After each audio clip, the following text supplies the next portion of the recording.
গুলশানে বরিশালের এই যে নারী এমপির বাসায় চাঁদাবাজির যে ঘটনার ভিডিও ফুটেজ ভাইরাল হয়েছে, যে সিসিটিভি ফুটেজটা আপনারা দেখছেন, ওখানে টাকার ব্যাগ নিতে কালো টি শার্ট পরা যে ছেলেটা ছিল সেটা ছিলাম আমি।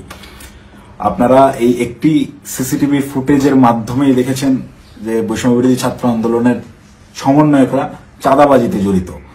আপনাদের যে সমন্বয়করা গত বছর আন্দোলনে আপনাদের কাছে মহানায়ক ছিল, তারা হয়ে গেল চাঁদাবাজ। আমার কিছু প্রশ্ন আছে। আপনারা কি জানেন যে এই যে টাকা নেওয়ার যে ফুটেজটা, এটা সকাল 9টা থেকে 10টার ভিতরকার সময়ের মধ্যে, তার ঠিক কয়েক ঘন্টা আগে ভোর 5টার সময় ওই জোনের ডিসি ওসি সবাইকে অবগত করে একদম অফিসিয়াল প্রসেসে আইনিভাবে আইন শৃঙ্খলা বাহিনী অর্থাৎ পুলিশ বাহিনীকে সাথে করে নিয়ে স্বামীর সেই বাসায় আমরা অভিযান চালাই।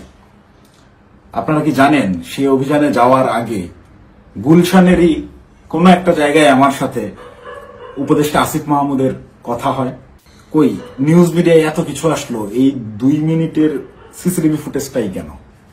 আগের রাতের গোটা অভিযানের বিষয়টাকে একদম স্রেফ ধামাচাপা দেওয়া হলো কেন?